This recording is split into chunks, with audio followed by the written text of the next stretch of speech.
Assalamualaikum warahmatullahi wabarakatuh. Selamat siang.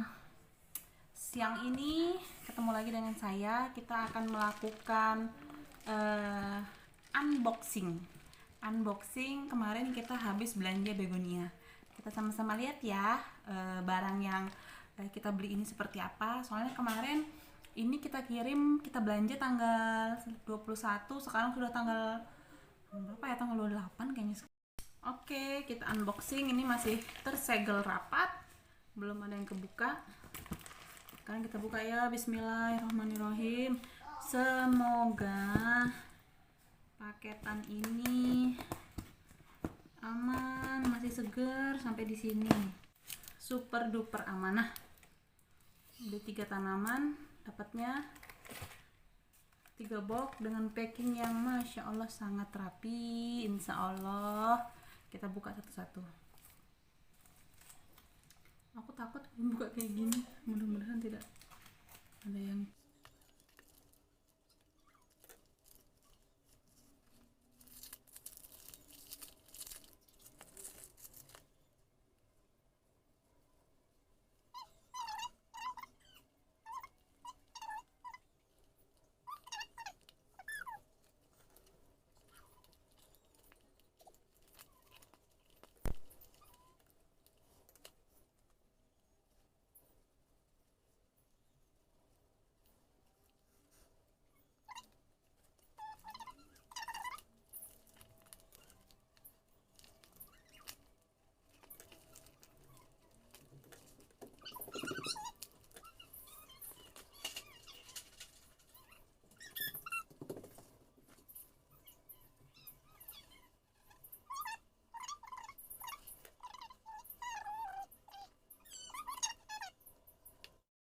Oke, teman-teman, kita lanjut ya.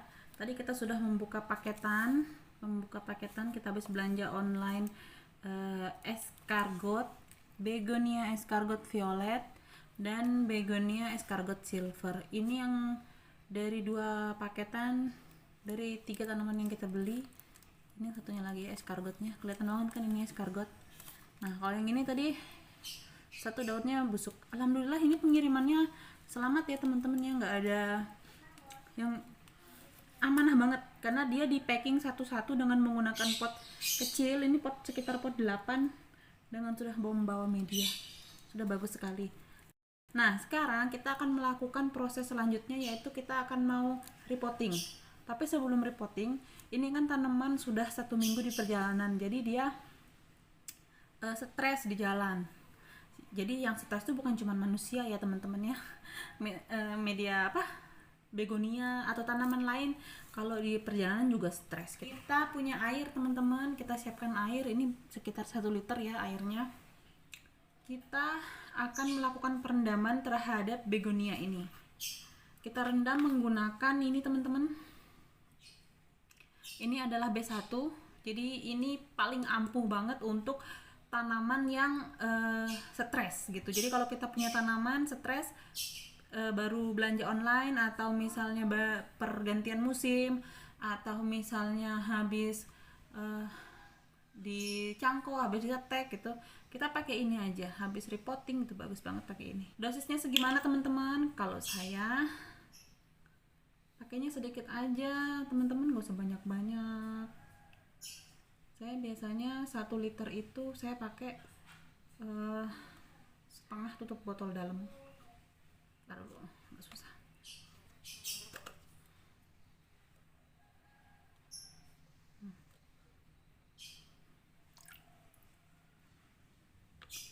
Ini setengah tutup botol dalam.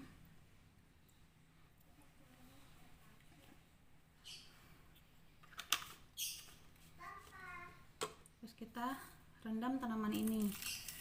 Jangan terlalu lama ya, cukup 15 menit saja.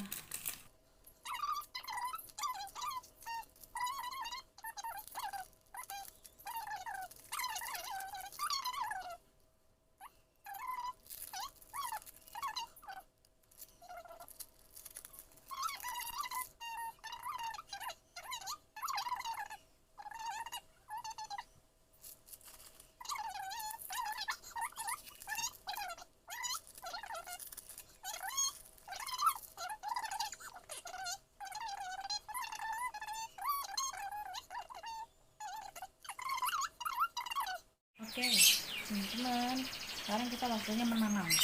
Kita akan menanam begonia ini dengan media tanam yaitu campuran dari pasir marang, campuran dari tanah dan sekam bakar. Jadi media tanamnya kita pakai hanya sekam bakar dan tanah saja ya teman-teman, karena begonia ini memang agak kalau orang bilang tuh kita suka rada bego gitu nanamnya.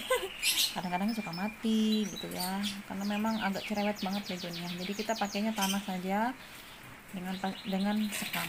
Yang penting medianya poros. Bismillah ya, kita coba tanam. Ini saya tidak buang media bawaannya, saya tidak buang teman-teman, karena ini akarnya sudah hidup di sini gitu. Jadinya saya tidak akan buang. Sebisa mungkin akan kita selamatkan.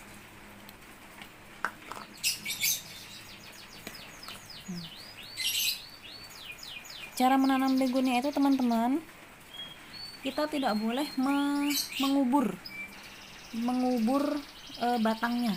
Jadi yang masih sering mati nanam begonia itu biasanya salahnya adalah kita kubur batangnya. Jadi harusnya kalau nanam begonia itu batangnya jangan dikubur ya, batangnya jangan dikubur karena batangnya itu rentan sekali busuk. Jadi bonggolnya aja yang ditanam, batangnya jangan sampai kena tanah. Nanti akan kita ikat supaya dia tidak kena tanah. Nah, begini aja teman-teman. Jadi dia jangan sampai terkubur semuanya ini. Ini bahaya, soalnya nanti kalau dia udah kena tanah bisa menyebabkan busuk. Ini kayaknya nggak perlu diikat, soalnya dia batangnya tegak. Ini sepertinya tidak perlu diikat karena batangnya tegak. Jangan sampai ada yang kena tanah ya.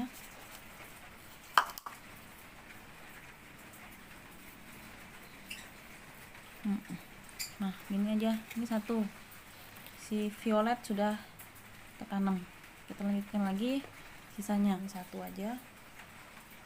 Karena aku tidak punya pot teman-teman, potnya udah pada habis kemarin, belum beli lagi.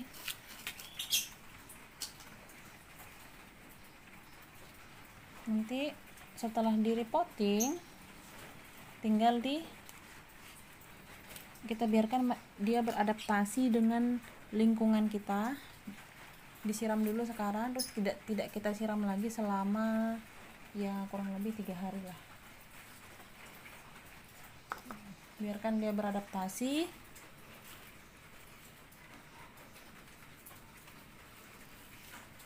Nanti kalau sudah adaptasi bisa ditaruh di mana gitu. Jadi selama masa adaptasi itu teman-teman, begonia sebaiknya ditaruh di tempat yang teduh, tidak kena hujan, tidak kena panas. Karena kalau kena hujan dan kena panas, nanti dia akan susah hidupnya. Sorry ya, agak belepetan teman-teman. Aku nggak pakai alas barusan ini. Yang ini mau aku ikat teman-teman ya, karena dia batangnya agak letoy.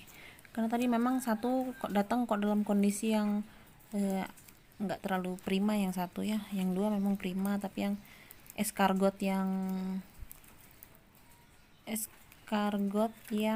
satunya itu tidak terlalu prima. Semoga hidup ya. Ini nanti aku siram. Jadi selama masa adaptasi yang disiram adalah medianya. Ini aja nih teman-teman. Jadi selama masa adaptasi yang disiram adalah medianya. Jangan disiram batangnya. Kalau daunnya butuh disiram, silahkan teman-teman bisa melakukan spray pakai botol ya, di spray biasa, disemprot. Nah, tinggal disemprot aja. Nanti kalau misalnya selama masa adaptasi, kalau saya sarannya sih sebaiknya jangan terlalu sering kena air, karena memang begonia itu cenderung sering lonyot. Oke gitu teman-teman ya. Nanti aku update bagaimana perkembangan begonia sebelum aku posting. Nanti aku update setelah 1 minggu bagaimana perkembangannya. Ini dia hasil tanamannya selama 1 minggu untuk yang escargot violet. Yang escargot violet ini memang karena dari sananya juga plantnya bagus, plantnya subur dan sudah cukup dewasa, sehingga ketika kita replant dia tidak terlalu bermasalah. Beda dengan yang escargot silver, kemarin dalam proses berendamannya saya tidak membuang tisu ya, kalau teman-teman perhatiin itu ada tisunya sehingga escargotnya jadi busuk satu plant, karena memang dari sananya juga sudah busuk, ditambah saya tidak buang tisunya sehingga dia semakin busuk. Jadi itu jangan ditiru ya teman-teman ya, dibuang aja tisunya nanti kalau misalnya melakukan perendaman. Jadi escargot satunya juga karena kondisinya kecil, aku liatin ya. Nah, escargot satunya karena kondisinya juga kecil, ini kayaknya kemakan sama ulet, jadi dia masih struggling buat hidup. Ini sudah ada daun baru, tapi ya sudah ada daun baru, semoga dia mekar. Kalau yang satunya kemarin ini dia yang saya tutup pakai tisu itu, ini busuk, sehingga nanti teman-teman kalau mau nanam begonia jangan ditutup pakai tisu ya. Salah saya kemarin. Semoga yang baik bisa diambil manfaatnya, yang buruk silahkan dibuang, jangan ditiru. Selamat mencoba, selamat berbegonia teman-teman. Semoga teman-teman pada sukses. Jangan lupa like, komen, dan subscribe ya. Assalamualaikum warahmatullahi wabarakatuh.